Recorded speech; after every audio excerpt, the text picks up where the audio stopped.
Bonjour messieurs. 19e journée, si je dis pas de bêtises, samedi à Dax, on est rentré dans le dernier tiers de la saison là.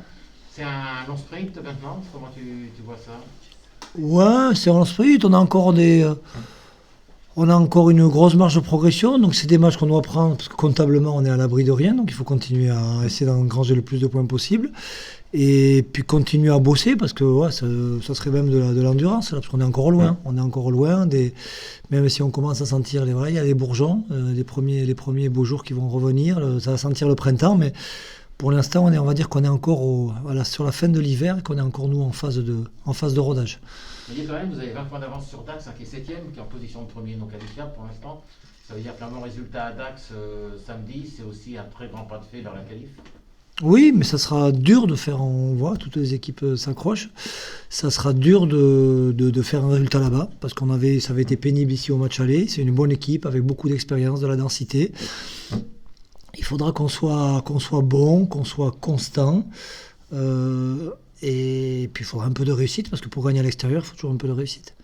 Tu avais dit à Nice, si on n'est pas bon, on prendra 30 points. Est-ce que c'est une phrase que tu répètes pour Dax? Oui, c'est pas les mêmes armes que Nice, mais ils sont à peu près classés pareil. Ils sont quand même dedans, je le répète, avec de l'expérience. Voilà, c'est une ville au rugby, Dax, depuis très très longtemps. C'est une place forte du rugby français. Et voilà, c'est des joueurs qui ont de l'orgueil, il y a de la qualité, j'en connais pas mal, il y a de la qualité. Et ils sont 7e, donc ils sont pas largués pour la qualif, donc ça va être un match compliqué. Ils n'ont Ouais. pas perdu chez eux pour la première journée où Chambéry Ouais. les a surpris. Non, c'est une équipe qui est complète, qui fait en plus, là, c'est bizarre, parce qu'ils ont fait des bons matchs à l'extérieur, notamment à Blagnac, où ils font des super débuts de match, et après ils explosent un peu, notamment le dernier, où ça s'est plus vu contre Albi. Ils ont fait un très très bon début de match. Donc on sait le rugby qu'ils sont capables de pratiquer, à nous à nous imposer et à ne pas les laisser le pratiquer justement. Les avis éteints un petit peu au match aller, malgré le bonus perdu en fin de partie, est-ce que tu t'attends à cette physionomie-là? Je m'attends à rien. Donc non, je sais ce que j'attends de notre équipe au niveau du jeu, au niveau du contenu. Voilà. Pour s'en revenir sur le derby où j'ai été à l'honneur cette semaine, les dirigeants cognassés ont enlevé leur frustration, leur déception en se défoulant sur moi. C'est bien, tant mieux pour eux. J'espère que ça leur permettra de régler leurs problèmes de vestiaire et de terrain. Mais je l'ai dit, nous on a un match où on a 7 pénalités, alors que Cognac en a 14, où on a 60% de possession. Voilà. Donc c'est continuer à être discipliné, continuer à avoir le ballon, être plus efficace. On a encore 2 essais refusés valides la semaine dernière, en les revoyant. C'est 2 essais qui nous sont refusés qui sont valides, pour revenir un peu sur le match.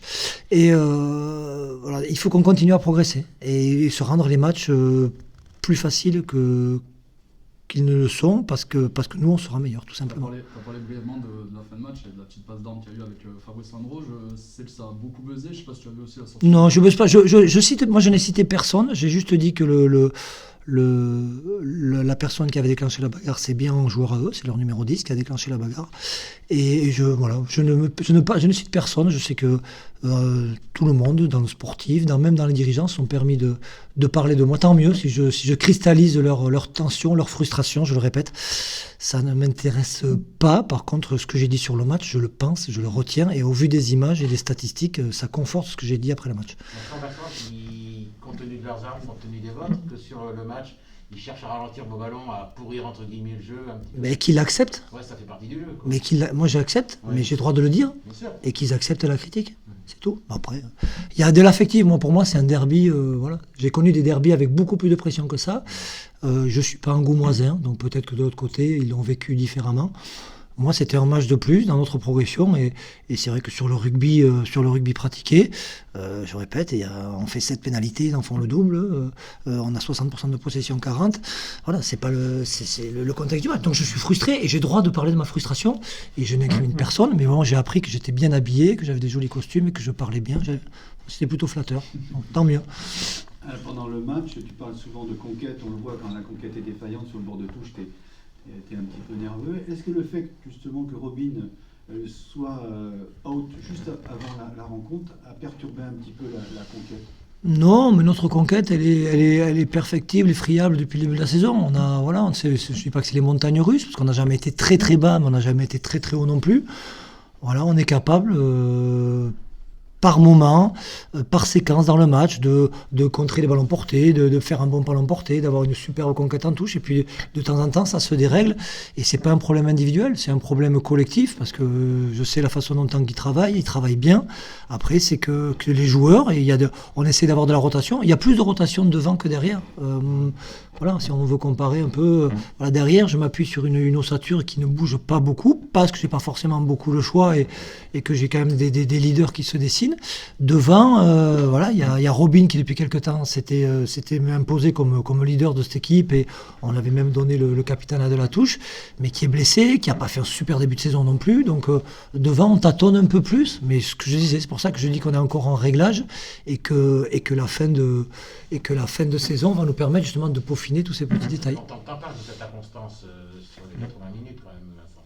Ouais, mais c'est pas évident. Après, on voit Cognac a une très belle conquête toute la partie, mais c'est pas pour ça qu'ils ont tenu le ballon, qu'ils nous ont mis, ils nous ont franchi 2 fois contre nous 7 fois. Donc voilà, la conquête, c'est pas tout, mais ça peut rassurer. Et nous, avec le rugby qu'on pratique, si en plus on a on va dire 20 ou 30% de plus de ballons, on sera encore plus intéressant. Mais ça, voilà, c'est du béaba. C'est puissant cette conquête au fil du match. Oui, moi je l'ai dit, la mêlée a été un progrès, on a été bon sur nos mêlées offensives, ce qui est paradoxal, parce que c'est plus dur de pousser et de talonner en même temps. On a été bon sur nos mêlées off, on a su un peu plus subir sur les mêlées défensives, on s'est un peu sorti par moment. C'est mon impression voilà, je suis pas un spécialiste de la mêlée, mais c'est l'impression que j'ai eue, et en revoyant les images, elle est confortée. Mais voilà, et en touche, on a des ballons, mais on peut être plus ambitieux. Des fois, on va chercher le devant de l'alignement, alors que si on met un ballon au milieu de l'alignement ou au fond, ça sera peut-être plus facile pour attaquer. C'est juste tous ces petits progrès qu'on a à faire, et le faire de façon constante et continue, c'est ça. Mais pour l'instant, on n'est pas à haut niveau. On sait qu'on est dans un niveau national qui est moyen, et nous, on est à ce niveau-là. Et il faut que, si on veut atteindre un niveau supérieur, il faut qu'on progresse à ce niveau-là. C'est début de match aussi, où ça t'a surpris? Ils vous ont secoué un peu les limites pendant 10 minutes, quoi.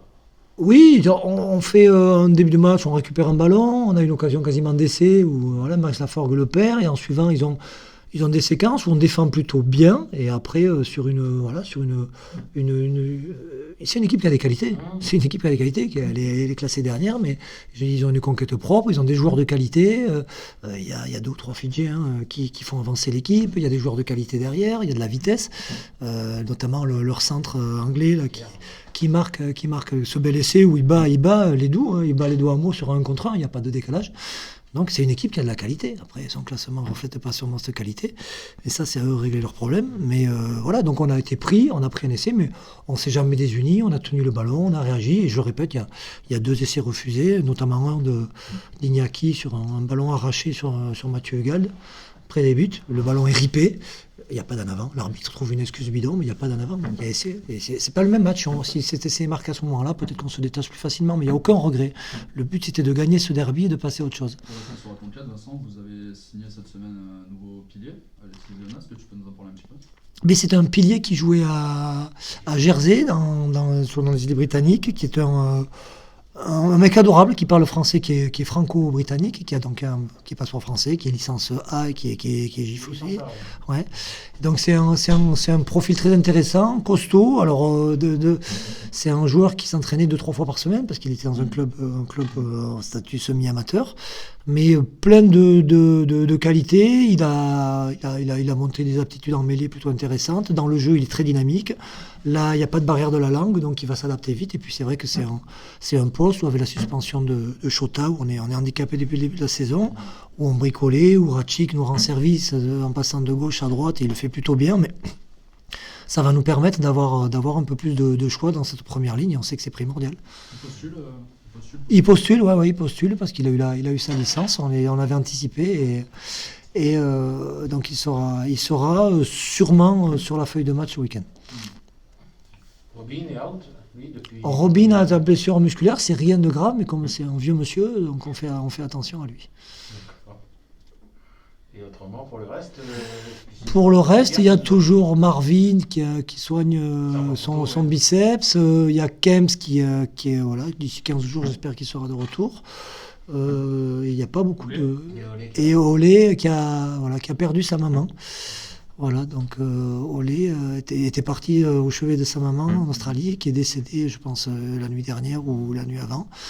Donc voilà, donc on lui laisse le temps de faire ce qu'il a à faire, de rester avec ses proches et il nous reviendra comme il l'a fait à chaque fois, plein d'enthousiasme. Guillaume est bien revenu aussi. Guillaume, ouais, mais je l'utilise beaucoup avec moi comme adjoint. Il travaille avec moi à l'entraînement. Il est prêt. On sait très bien que Guillaume a son expérience. S'il y a un pépin, il peut rentrer. Mais moi, j'ai besoin de m'appuyer sur lui. Ça me permet aussi de jouer mon rôle de manager un peu plus, d'avoir un peu plus de temps pour notamment être un peu plus près des avants qui ont besoin de travailler aussi, et d'épauler Tanguy. Donc voilà. Donc Guillaume a un rôle essentiel maintenant dans le staff. Et Gauthier, ouais. Et Gauthier est en sélection. Donc j'espère qu'ils vont faire un bon match avec l'Espagne parce que c'est important pour que.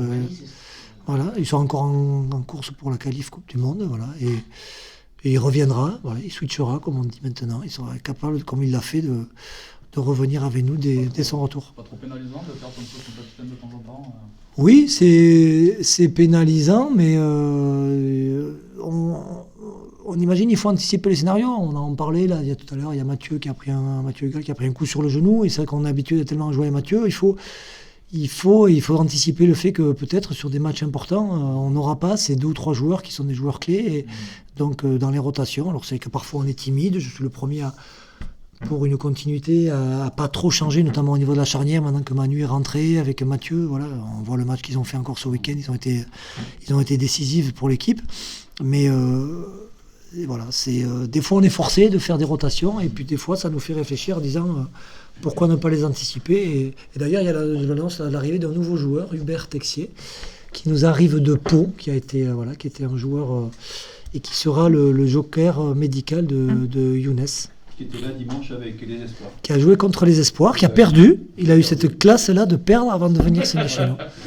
C'est un joueur bien élevé. Ouais. Qui avait pris un coup dans le nez, qui en avait pris plein le pif. Et qui effectivement, on l'a pu voir. Et il était pas mal. C'est un bon joueur et qui justement qui est plutôt.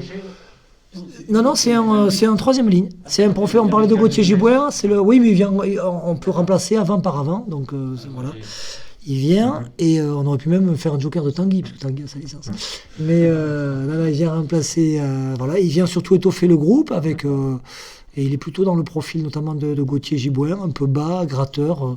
Donc donc on part à toute éventualité, parce qu'on a un groupe qui n'est pas si étoffé que ça, malgré que le fait qu'on n'ait pas beaucoup de blessés. Et en cas de petite incertitude avec Mathieu, on a vu François aussi partir avec... Ouais, François, il y a eu un choc assez spectaculaire. Bon, on a fait une petite opposition qui s'est super bien passée avec les Espoirs. Mais il y a eu donc de l'engagement, et sur un ballon aérien, François s'est fait scalper par le petit Mousse. Donc normalement, c'était spectaculaire, on a eu peur, mais en fin de compte, il y aura entre 2 et 14 points au niveau du franc. Ça veut dire que tu as des inquiétudes pour Mathieu ce week-end ? Oui, mais Mathieu, je vous ai inquiétude tous les week-ends. Donc, et pour l'instant, c'est lui qui fait le plus de matchs avec Pierre. Je crois que c'est les 2 joueurs les plus fiables de l'équipe. Donc non, après, on ne prendra pas de risques. Et ça, comme je le disais, des fois, je peux être frileux dans mon coaching. Et la rentrée de Lucas et de Ben a été importante sur les 10 dernières minutes. Ils ont fait une très bonne rentrée contre Cognac, même si c'est peu. Mais c'était important de rentrer à un moment où le match n'était pas fini. Et donc si Ben doit prendre le relais, voilà, il a besoin d'avoir sa chance, et c'est une chance. Pour une fois, le calendrier, enfin, les déplacements, pas le calendrier, mais les déplacements sont un petit peu favorables. Vous allez à Dax, un retour rapide, et puis un match après contre Chambéry 7 jours après. Vous allez pouvoir enfin mettre en place entraînement, une séance de repos, récupération. Ouais, c'est des semaines, on en parle avec Pierre Sago, justement, c'est des semaines qui nous permettront, en plus c'est le but, et on va axer un peu jusqu'au match de Suresnes, jusqu'à la fin du bloc. On va axer un peu sur des entraînements intenses pour emmagasiner de l'énergie, du physique. Donc peut-être qu'on sera peut-être pas à 100% physiquement sur ces 3 matchs, mais on a un peu de marge. Et puis c'est le risque à prendre, parce que quoi qu'il arrive, on ne le connaît pas, mais on risque quand même d'être dans les qualifiés pour les phases finales. Donc ça nous permet de travailler le foncier, comme on dit, pour être prêt, et puis peaufiner sur le rugby sur les 3 dernières semaines, pour on peut faire un petit stage où on pourra peaufiner techniquement, mais là on a besoin encore physiquement de bosser. Et la peinture, ça se passe bien ? Et la peinture, j'ai fini. Ça y est, j'ai fini.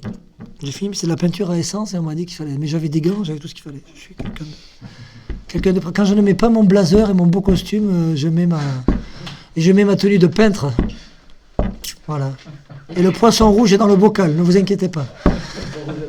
Allez, merci beaucoup. Vincent.